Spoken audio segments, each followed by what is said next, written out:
10,000। India और China के बीच हुआ इकलौता वॉर है द सीनो इंडियन वॉर 1962, जिसमें दो जायंट नेशंस एक दूसरे से भिड़े। लेकिन दोस्ती के रास्ते पर चलते चलते आपस में लड़ाई कैसे हुई, चलिए आज इसे समझते हैं।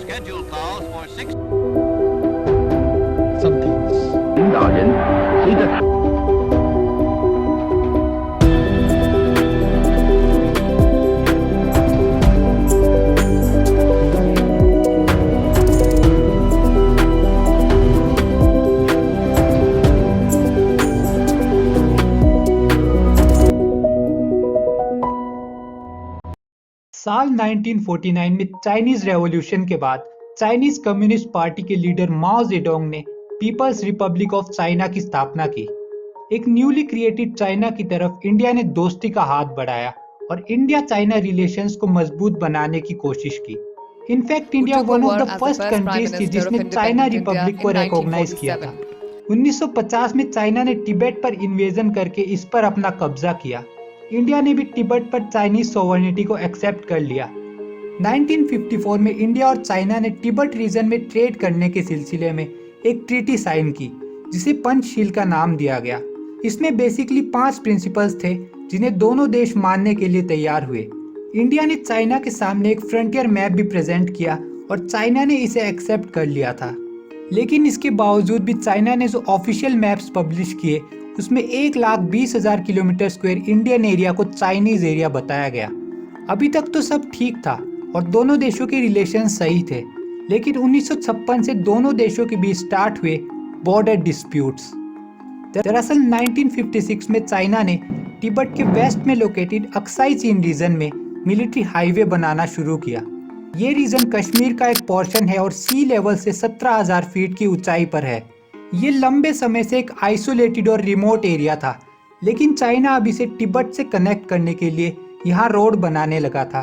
1957 में जाकर ये रोड कंप्लीट हुआ और इंडिया को भी तभी इस बात का पता लगा। पता लगते ही इंडियंस ने इसे अपोज किया और कहा कि अक्साई चीन हमेशा से लद्दाख का पार्ट रहा है। इसके काउंटर में चाइनीज पीएम चो उन लाई ने जवाब में कहा कि हमारी वेस्टर्न बाउंड्रीज कभी भी डिटरमाइन नहीं हुई है और अक्साई चीन चाइना का ही पार्ट है।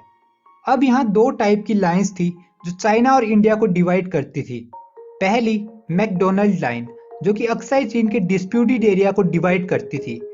इसे ब्रिटिशर्स ने 1899 में चाइना के सामने रखा था। दूसरी मैकमोहन लाइन, जो कि इंडिया और चाइना की बाउंड्रीज डिवाइड करती है ईस्टर्न हिमालयन रीजन में। ये लाइन 1914 में बनी थी। दोनों देश ही बॉर्डर्स पर डिस्प्यूटेड थे।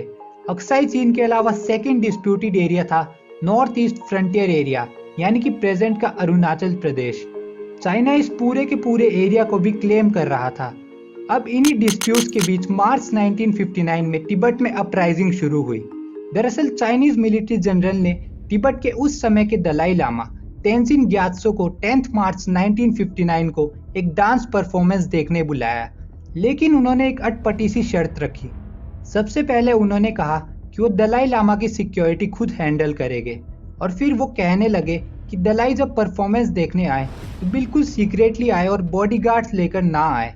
तिब्बतियन ऑफिशियल्स को शक हुआ कि चाइना दलाई लामा को किडनैप करना चाहता है और तिब्बत पर एक मिलिट्री टेक ओवर करना चाहता है। उन्होंने ये बात लोगों में फैला दी। 10 मार्च 1959 को हजारों तिब्बतियंस ने दलाई लामा के पैलेस को घेर लिया ताकि उन्हें जाने से रोका जा सके। अब दलाई लामा के एग्जाइल की पूरी प्रिपरेशंस की गई। 17 मार्च 1959 को अपने फैमिली मेंबर्स और कुछ ऑफिशियल्स के साथ दलाई लामा भाग निकले और हिमालय और ब्रह्मपुत्रा को क्रॉस करते हुए इंडियन बॉर्डर पहुंचे, जहां से उन्होंने नेहरू को लेटर लिखा। भारत में दलाई लामा का वेलकम हुआ और मसूरी में नेहरू दलाई लामा से मिले। 3 अप्रैल 1959 को इंडिया ने दलाई लामा को शरण दी।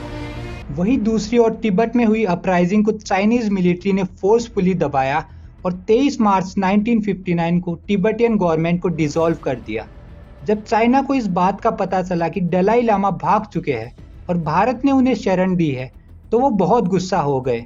चाइना ने इंडिया पर आरोप लगाए कि उन्होंने हमारे इंटरनल मैटर्स में दखल दी है और पंचशील एग्रीमेंट को डिसओबे किया है।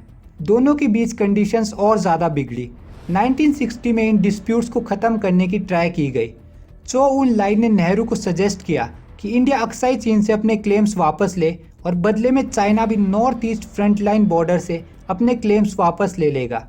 लेकिन नेहरू मानते थे कि ये दोनों इंडिया के पार्ट्स है, इसीलिए उन्होंने इसे रिजेक्ट किया। डिस्प्यूट्स अभी भी कंटिन्यू थे।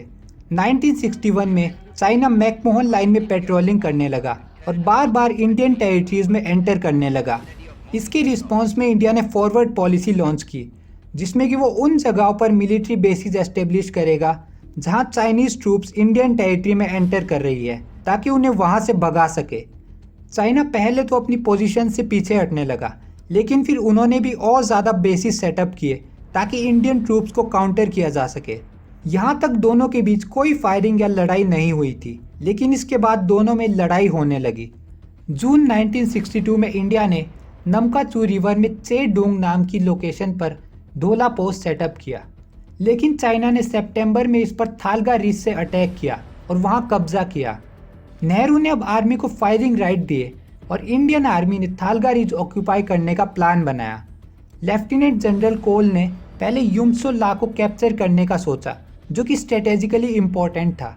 10 अक्टूबर को 50 इंडियन राजपूत वहां चल पड़ते हैं, लेकिन वहां चाइना के 1000 से ज़्यादा पोजीशन सोल्जर्स ने उन पर ओपन फायरिंग की। फर्स्ट असोल्ट को तो इंडियन सह लेते हैं, लेकिन सेकंड असोल्ट स्टार्ट होने से पहले ही उन्हें पीछे हटना पड़ा। दोनों देशों को, खास करके चाइना को, इससे भारी कैजुअलिटीज़ झेलनी पड़ी।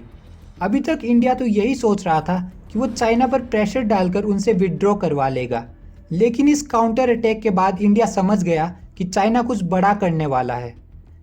20 अक्टूबर चाइना ईस्टर्न बैंक में नमकाजू रिवर के सदर्न बॉर्डर पर अटैक करता है। रात के अंधेरे में चाइना रिवर क्रॉस करके साउथ साइड में पहुंच गया और उन्होंने इंडियंस के कम्युनिकेशन ब्रेकडाउन करने के लिए टेलीफोन वायर्स भी काट दी। सुबह 6:30 बजे चाइना ने इंडिया पर पीछे से अटैक किया। उनकी ट्रूप्स इंडिया के कंपैरिजन में बहुत ज़्यादा थी। इंडियंस टोटली कंफ्यूज थे और चाइनीज़ आर्मी उन्हें अपनी पोजीशन से पीछे की ओर धकेलती रही, जिसकी वजह से इंडियंस को विड्रॉ करना पड़ा। इसके बाद 22 अक्टूबर को ईस्टर्न बॉर्डर पर ही वालोंग नाम की जगह पर 400 चाइनीज ट्रूप्स ने इंडियंस पर हमला बोला। दोनों के बीच घंटों तक लड़ाई चलती रही। इंडियंस ने पहले असोल्ट को तो किसी तरह रोक लिया, लेकिन दूसरे असोल्ट ने इंडियन ट्रूप्स को टोटली वीकन कर दिया और चाइनीज इंडियंस को आउट नंबर करने लगे और नतीजा ये निकला कि इंडियंस को वालोंग से भी पीछे हटना पड़ा। वहीं दूसरी ओर वेस्टर्न बॉर्डर पर चाइना ने ऑलरेडी काफ़ी टेरिटरीज को हड़प लिया था। 20 अक्टूबर को चाइना ने चिपचाप वैली, गलवान वैली और पेंगोंग लेक पर भी कंट्रोल किया। हालांकि इंडियन ट्रूप्स ने उन्हें रोकने की कोशिश की, लेकिन चाइनीज आर्मीज की संख्या बहुत ज़्यादा थी। इंडियन ट्रूप्स के जवान या तो मारे गए या फिर उन्हें इम्प्रिजेंट कर लिया गया। 24 अक्टूबर तक चाइनीज फोर्सेस कंट्रोल लाइन से 16 किलोमीटर एडवांस कर चुकी थी। इसी समय में एक लल पीरियड यानी कि शांति का समय शुरू हुआ। दरअसल चाइनीज पीएम चो उन लाइन ने नेगोशिएट करने का सोचा और इसी सिलसिले में नेहरू को एक लेटर लिखा। 27 अक्टूबर को नेहरू ने जवाब में लिखा कि वो इस नेगोशिएशन में इंटरेस्टेड है। नेहरू ने चाओ को सजेस्ट किया कि वो 8 सितंबर से पहले वाली पोजीशन पर वापस लौट जाए, लेकिन उन्होंने वही पहले वाली शर्त रखी कि इंडिया अक्साई चेन से क्लेम्स ड्रॉप करे और बदले में वो नेफा बॉर्डर से क्लेम्स वापस ले गए। नेहरू पर अब पॉलिटिकल प्रेशर बढ़ने लगा क्योंकि चाइनीज़ इंडिया के इलाके में ठिकाना बनाए हुए थे। अब उन्होंने नेशनल इमरजेंसी डिक्लेयर की। इंडिया को यूएसए और यूके जैसी बड़ी पावर्स का सपोर्ट मिल रहा था, इसीलिए नेहरू ने 14 नवंबर को एक लेटर लिखा और चाइना के प्रपोजल को ठुकरा दिया। इसके 3 दिन बाद ही चाइनीज़ आर्मी ने ईस्टर्न बॉर्डर में सेला और बोमडीला में इंडियन फोर्सेस पर अटैक किया और north east front agency border के 50 किलोमीटर अंदर पेनिट्रेट कर गए। वेस्टर्न बॉर्डर पर भी गुरुंग हिल्स में 2 इंडियन ट्रूप्स तैनात थी। चाइना ने वहां पर भी बड़ी ट्रूप्स के साथ अटैक किया। इंडिया के कम्युनिकेशंस पूरी तरह से डेड थे, इसीलिए उस एरिया पर भी इजीली चाइना ने कब्जा कर लिया और इंडिया को वहां से भी विड्रॉ करना पड़ा। नवंबर 19 तक चाइना ने क्लेम्ड एरिया पर कब्जा कर लिया था, इसीलिए उन्होंने उसी दिन एक यूनिलेटरल सीज फायर अनाउंस किया। चो एन लाई ने इस बात की अनाउंसमेंट इंडिया को दी, जो कि 24 घंटे बाद इंडिया के पास पहुंची। इंडिया ने भी ज़्यादा कैजुअलिटीज से बचने के लिए विड्रॉ किया और इसी तरह वॉर का एंड हुआ। चाइना विक्टोरियस हुआ और इंडिया को एक बड़ी हार मिली। कहीं ना कहीं इस वॉर ने इंडिया की वीकनेस को एक्सपोज किया। नेहरू जी एक्चुअली सोच रहे थे कि ये वॉर होगा ही नहीं, लेकिन चाइना ने मौके का फायदा उठाकर अटैक किया। तो इसी के साथ आज की वीडियो यहीं पर खत्म होती है। वीडियो पसंद आई तो चैनल को सब्सक्राइब करें। Thank you so much.